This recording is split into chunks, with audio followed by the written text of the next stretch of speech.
back into this match then. We're turning to Willie and Dennis.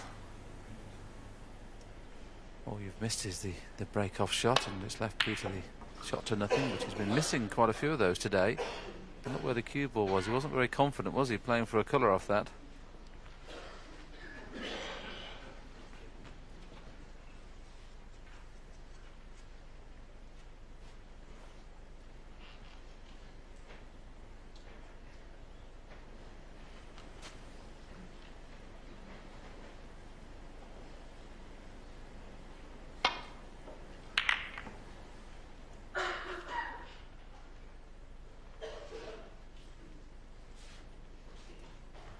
Another chance for a long pot. And Peter can get on the black this time. He needs to start knocking a couple of these long pots in just to get his confidence back. I know it's a long way to go, best of 35, but Graham Dott with a 3-frame advantage. If he starts buzzing, Peter could fall quite a way behind, and he needs to get going sooner rather than later, and this might be the one that could just kickstart everything.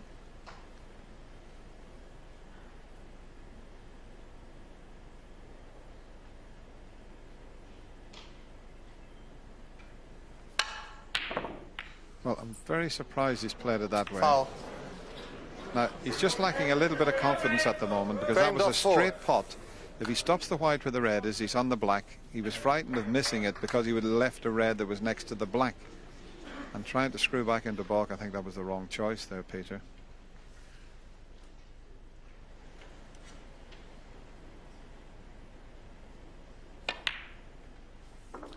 One. Well, Willie, do you think he should have committed himself, played for the black? Well, we're in the 16th day of this championship, and that's the first time he's refused to play the aggressive shot. That was extremely negative, and because he's not cueing as well as he has done, obviously missed it by a long way. And another chance for Graham Dott. Well, Peter's down at 83%, but look at Graham Dott. He's up at 90%, but what's he done here? He's scratching his head as he walked around the table. He's finished up. I don't think he's on a red. Well, that is very, very tight. And extremely fortunate. If he just potted, he's played to drift by that red and be on the choice of reds just above the black spot.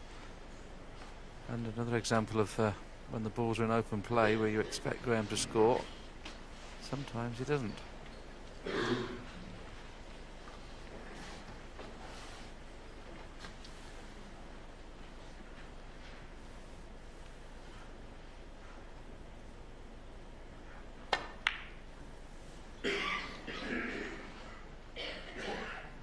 Graham Dott 6. Well, Peter will be delighted to be back to the table so soon.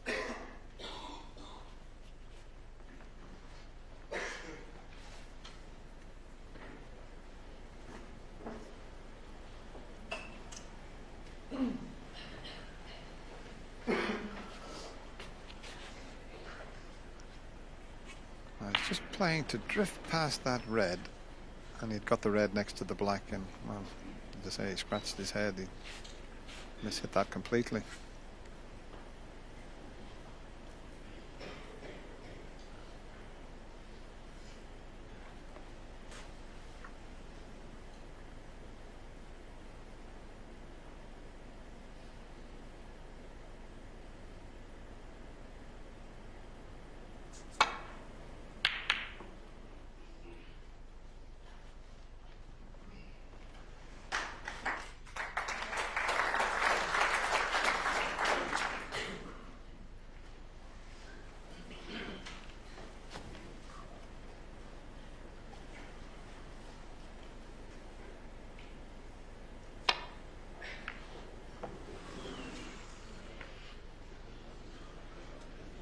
He's having a fair run at the moment, Graham. A full ball kiss, he may have left this red on, but you get that when you're playing okay, and Graham's certainly playing the better of the two at the moment. Peter appears to have gone not negative, but certainly not cueing anything like he has done throughout the week.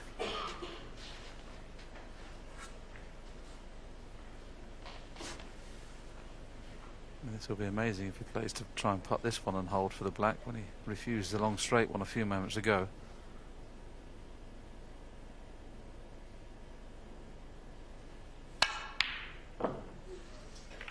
I played that beautifully. That was a very aggressive shot to nothing.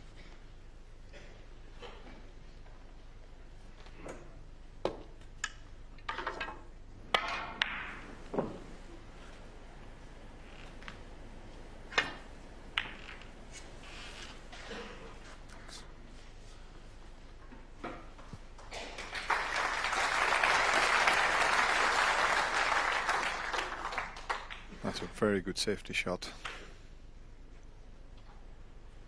He can get through to a red, but it's not the red that would take him back down the table. He can't hit the red to the left of the pack. He'd have to bend it a little bit.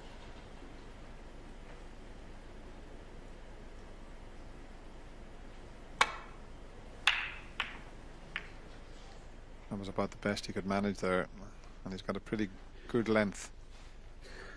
And that's opened the game up somewhat. Black's tied up, but at least the reds are spread nicely.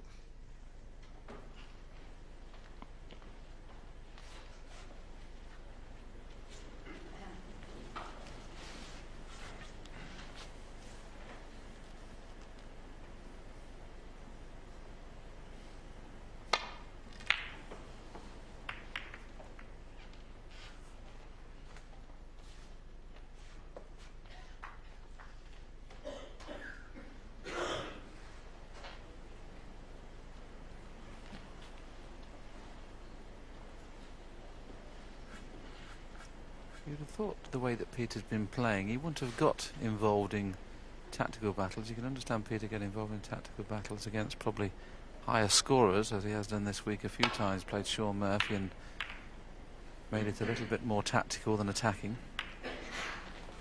Against Marco Fu, he played very aggressively. That's another bit of bad fortune, especially as it's a free ball, because he can pot the green or the yellow. Graham.4. But I'm surprised that Peter's got himself involved in a battle with Graham. The green's his choice, I think. He was a bit unlucky there, Peter, because he tried to develop the black with that safety shot, and he did for a moment, but then it got tied up again. But that was his plan. But to knock the green in, very unfortunate. And it's a similar situation to the other frame where Peter was in behind the green.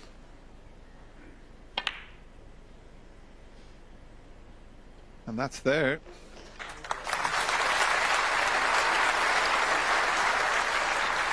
That counts as an extra red. The yellow will get him back up into the reds. 1.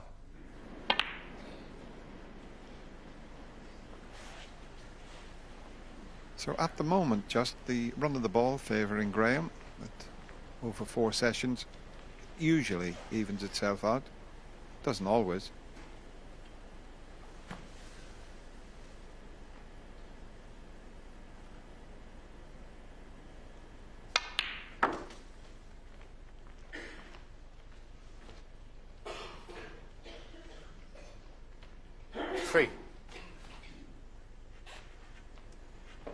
Ideally, would like to screw back off one of these reds if it's straight enough for the pink in the middle.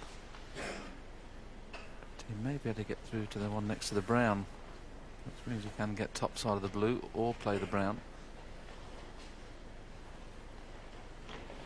With the black being out of commission, he needs the pink.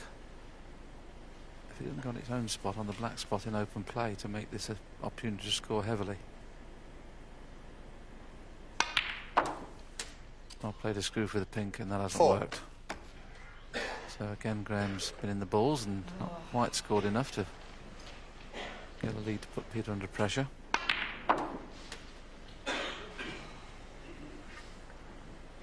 Yeah, he was trying to screw over to there, canning the other red and getting the screw back, and he just didn't get into the white. And had he have been near the circle, the pink would have been perfect.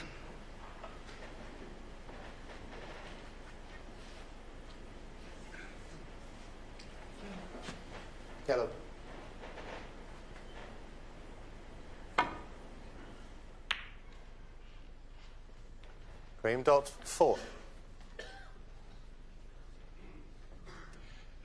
Just have over hit that one. Might be a path through to the red for the corner.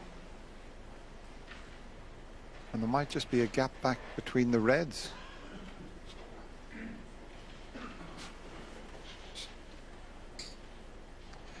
That's the path the white would take if he pots this red, so he could get back up the table.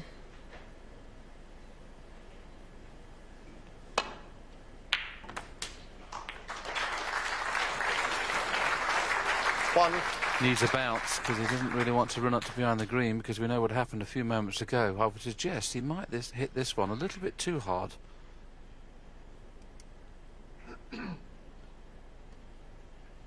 Well, still relatively well controlled, but he made sure he reached this time.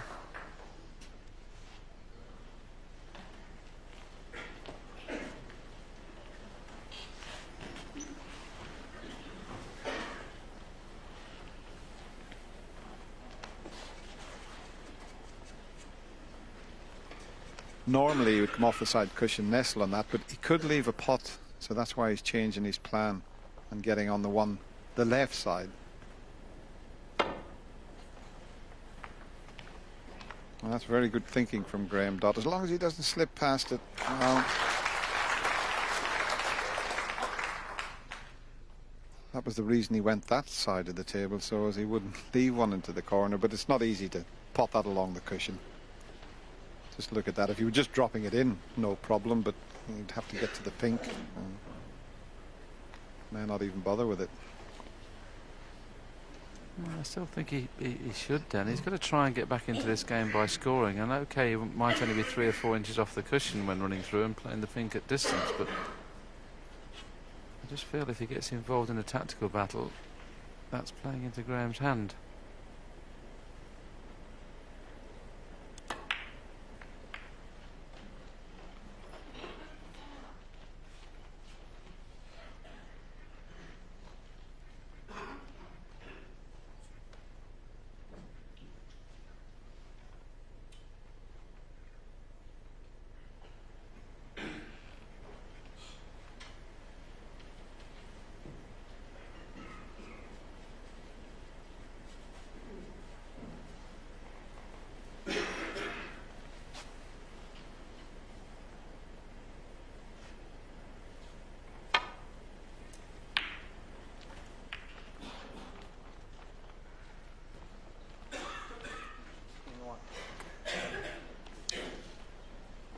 He was asking to be very precise there, and he hasn't got the white on the black. I think Peter can get through to the red that's just behind the black spot. Not quite sure, but he'll take this on because you could finish on blue or green.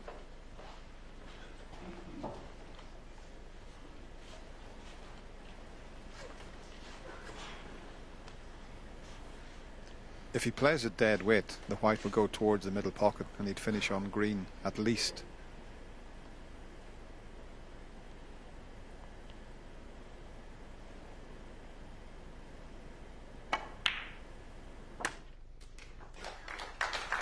One.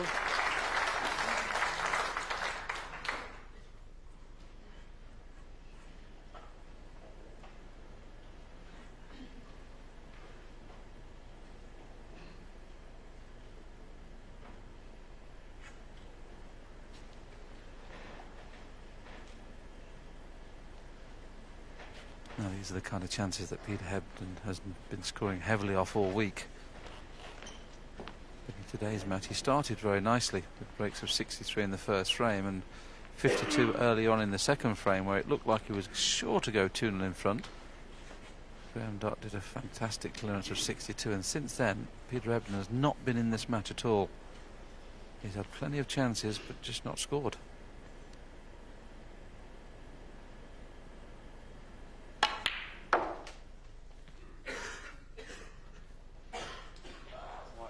Okay. That's pretty good. If he's got a straight red into the middle, he can get on the pink. So he left himself with a few options there. That was a very good positional shot from Peter. He's just checked the pink spot.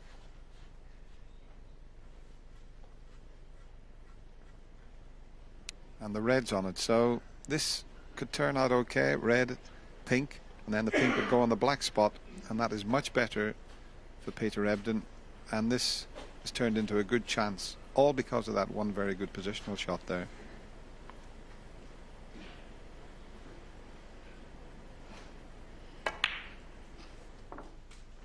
Five. Well, I find it hard to believe he didn't play for the pink there and get it onto the black spot. He must feel that the pink would possibly go on its own spot. That's the only possible reason I can think that he wouldn't like it on the black spot. Well, I was certainly surprised, because it means he's got to get on that red. 10.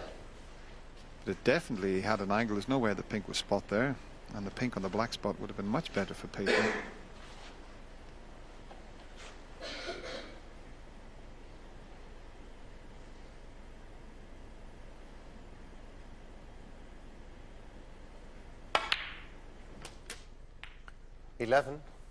This will help the situation, getting the brown away from that red.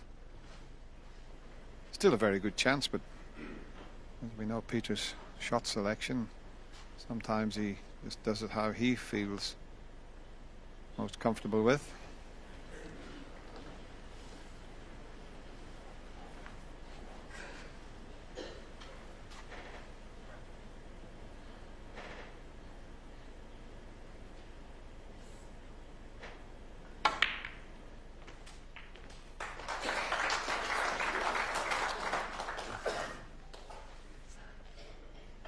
$15.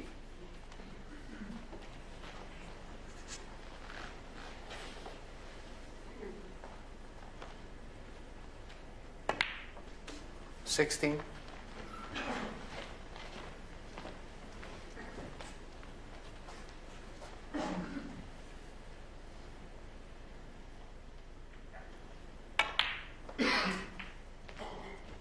Well, Peter should have won the frame before the mid-session interval, where he had 3, maybe 21. 4 very good chances of winning the frame.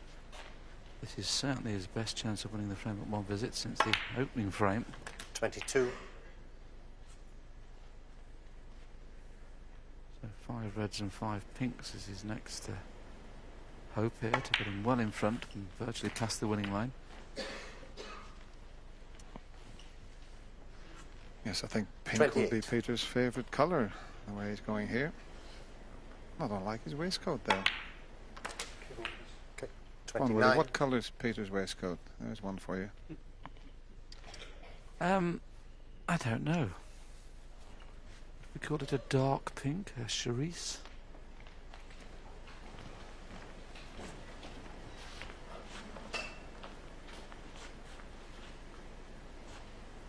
One has to be very slim to wear it, and he does look well in it. He's been playing well in it all week.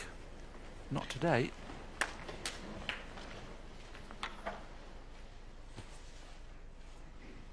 $35.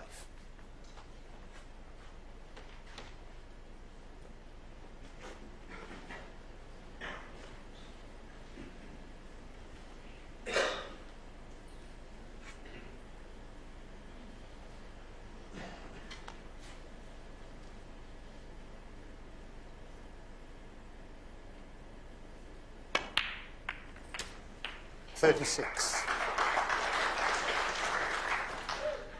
I scheduled 8 frames to be played in this first session, and Peter, given this his full concentration, he knows the importance of this frame. Certainly didn't want to fall 4 frames behind, and he's well on his way, 42. closing the gap to 2.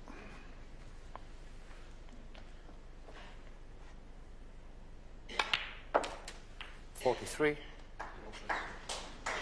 It's a clever shot playing up the blue rather than the pink. It's easy now to either drop in behind these 2 reds for the left-hand corner, or just play for the one to the right of the 2 into this bottom corner.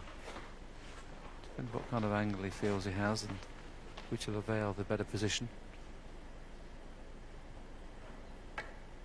Yeah, he decided just to drop on the outside one, and he's very close to not hitting this hard enough. And if he's not on this, he wants to give himself a little clout round the head. Okay. 48. That was extremely careless if he's not on this.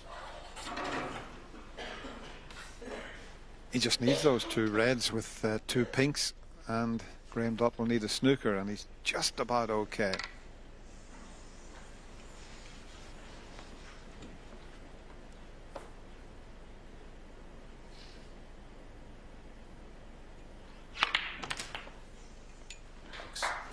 $49. Well, he's looking at the scoreboard now. He'll have worked out that the pink, the red next to the white, and another pink will leave Graham needing a snooker, but he hasn't got the perfect angle on the pink to drop on that red. In fact, it needs quite a good positional shot.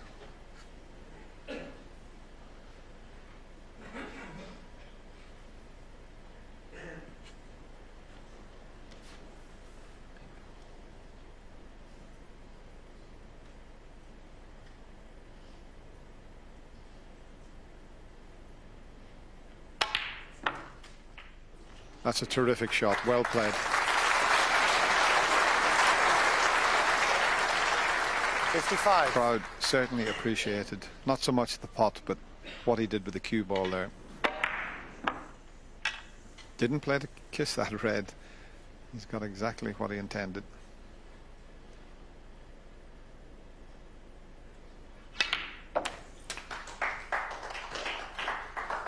$56.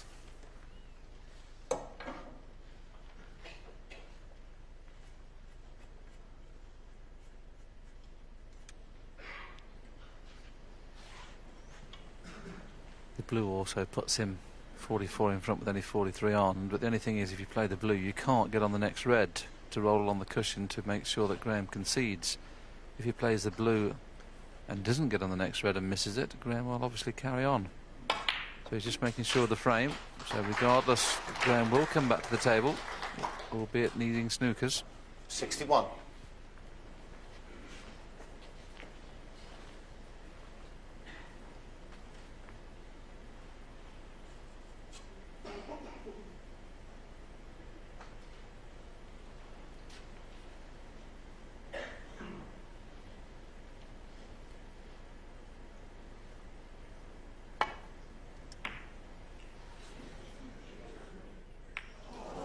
Well, it was worth the risk where the black is, because it's hard to get a snooker, but barring snookers, Ebden certainly will get a frame on the board. And you consider that's his highest break for quite some time. He's made 3 breaks over 50, and as yet has only won the 1 frame, but likely number 2 will be here shortly.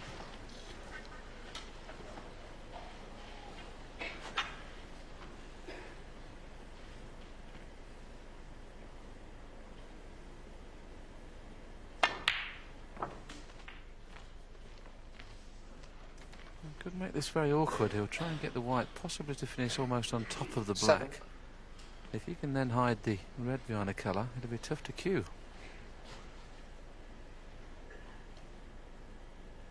Well, play to get in behind the pink, and unless it curls in, that's end of frame. Graham Dutt 7. I'm right behind the shot, Willie, and I don't know whether he can get direct to pot the red. He might have to come off the cushion, and there's a little bit of risk with that. The yellow's just blocking the natural potting angle by the looks of it. Now, is there just enough room?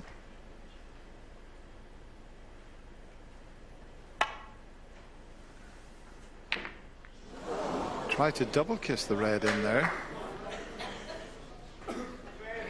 Couldn't pot it direct. It wasn't a bad choice playing the double kiss, but surely almost unmissable to go cushion first. I mean, he had to hit the red half ball. I'm amazed it's not gone in with the double kiss, to be honest. Hit it perfectly. But there's half a chance that there could be a snooker behind the yellow here. Oh, he's played the angle. Played to angle him. I've never seen that in the corner pockets. I've seen it in the middle a few times, but never in the corners. He wasn't far away. If it had been tight on the knuckle, he wouldn't have been able to get to the red. Normally you would just roll this along the cushion and hope it would go in or stay over the pocket, but he can't afford to do that, because Graham would just pot the red on pink or black. He's still done it. It's not going to reach.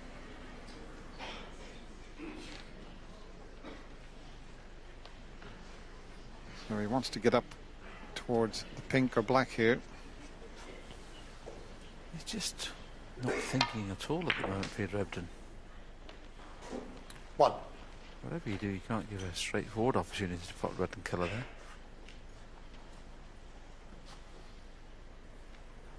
There's only one snooker needed.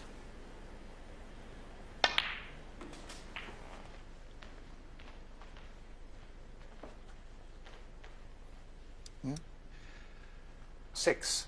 Well, with taking the blue, he can only tie with one snooker. That's why I thought Graham would automatically take the pink. He would have only needed one snooker to win.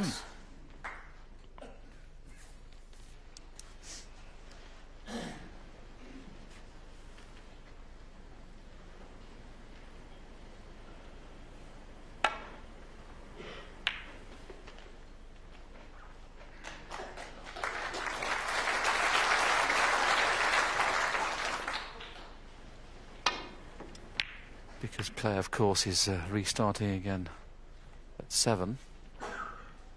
Sorry, at 8 this evening. They need a little bit of a gap in play. So they're going to make this the last frame. Players will be pulled off after this to give them well over an hour and a half before the evening session at 8 o'clock.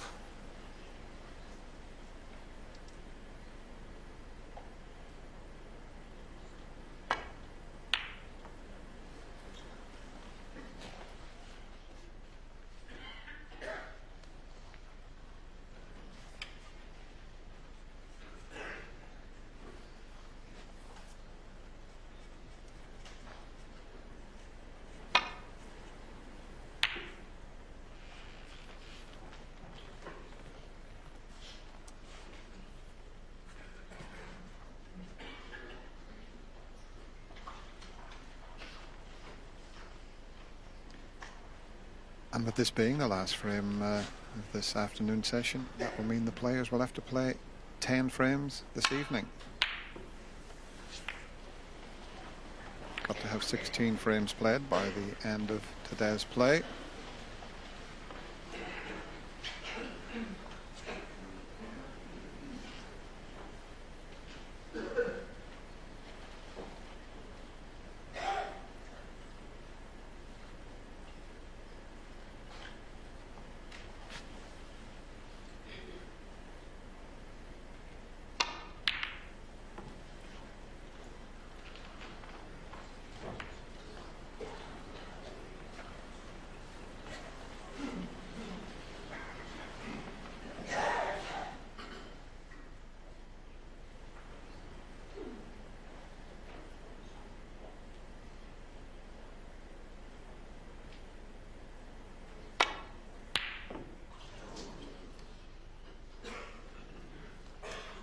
Half a chance here for Graham. He can stun and leave the yellow where it is now. Got brown and green to play snooker behind, or he could play it extremely thin and cut the yellow across the face of the pocket back to where it is and try and get the white in behind the blue or pink. And that would be the harder snooker to hit. Looks like he's taking the first option, leave the white at that end.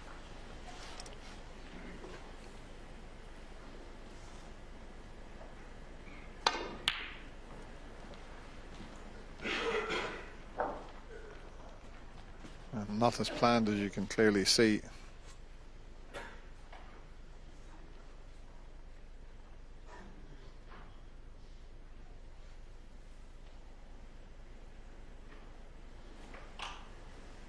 I'm just thinking, well, the players won't know at this stage that this would be the last frame of this session, but Jan Verhaas certainly knows.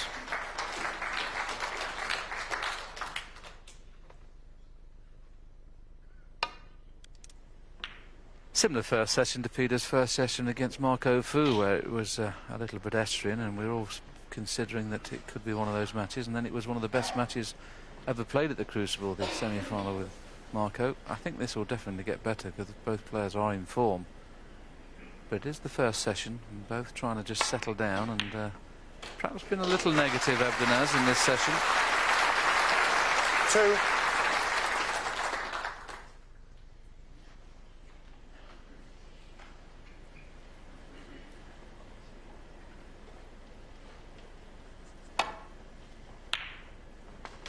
And that certainly puts the 5. frame beyond any doubt. So the players are still probably not quite aware yet that this will be the last frame, but Jan Verhaas will tell the players that there's time for an interval, and they resume at 8. Yeah, 5 in the frame. It is the frame, and they're going to be pulled off now, so it's frame to Peter Ebdon. Made a break of 61, and the important thing is he reduced the deficit to just 2 frames, but still trails by 4 frames to 2.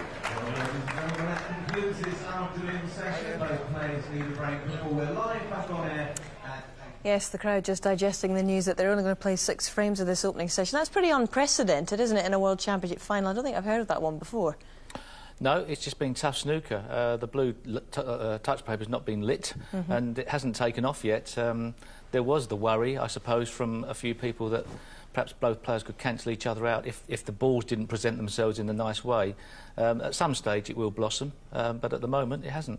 Well, we were expecting it to be tough from the start, John, and Willie made the point in commentary that the first session of Marco Fu's match against Peter Ebdon, something similar, and look how that one turned out. We had an absolutely fantastic grandstand finish. Yeah, and a brilliant second session, and as we say, I mean, they got some unfair criticism over that one because, you know, sometimes the balls run awkward, but this has just been really tough, hard snooker. Nobody wants to be behind after the first session, and Graham Dott will be delighted to have that 4-2 lead. And to that effect, 4-1 up at one point, Graham was. And I did start thinking of 2 years ago when he established that 5-0 lead over Ronnie O'Sullivan. I'm sure there were shades of that entering his mind as well. Yes, he could very well have got off to he could have been there, but Peter Ebdon's going to be granite. If he's behind, he's always going to be hard to scrape off the table. So, for me, it's just a case of if Graham Dott can keep his game going, he could put enough pressure on Peter Ebdon to slow him down. And that's what happens when Peter gets behind. He will slow down a bit. That could make it tough. And they've got perhaps 10 frames tonight.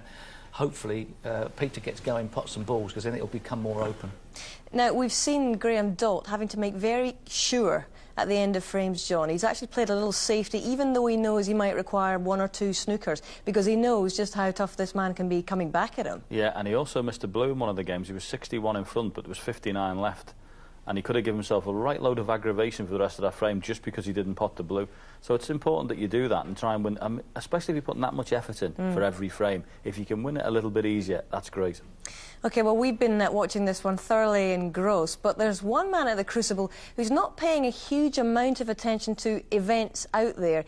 He's more interested in the scene itself. He's Jack Russell, and he's with Ray now. Hazel, thanks. Jack Russell, you're having to concentrate like you were on the cricket pitch for England. It's been tough going in the Crucible this afternoon, and you're making great progress with your painting. Yeah, it's going OK at the moment, Ray. It's, I've covered most of the canvas now, which is great, which is where I wanted to be at this stage. But now it's a case of putting a lot more detail in. I've finished pretty much at the top of the picture. I'm just working my way down. I've done the trophy, which it's worked out quite well. I've managed to get that in because I know that's going to be there on the final night. So I've put that in already. But now I'm really waiting to sort of suss out where I'm going to put the players and the referee and the spectators. So it's getting to the nitty-gritty stage now. Well, someone is going to win a print of this as a limited edition. There's an incredible amount of detail in the lights up at the top. And do you feel that, do you have sort of peaks and troughs as you go through this? Because you've got to concentrate like the players concentrate all afternoon. Yeah, I haven't seen too much of the snooker. You sort of I indulge myself in this and focus as much as I can. And, you know, I'm struggling at various stages to fight and get the right sort of effect and atmosphere.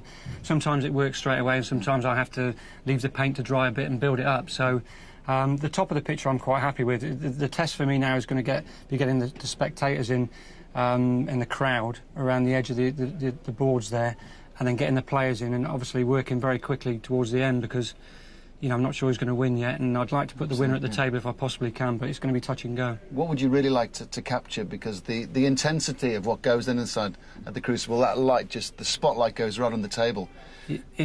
The atmosphere is unbelievable. Even when there's nobody in the room, it's electric. It really is. So it's sometimes more powerful when it's empty than when there are people in there. I think you're right. It's an unbelievable atmosphere. So hopefully I've captured some of it on this canvas. But the lighting effect is it suits a nice painting. So I find that the lighting is absolutely superb and ideal for a picture. So I'm enjoying it.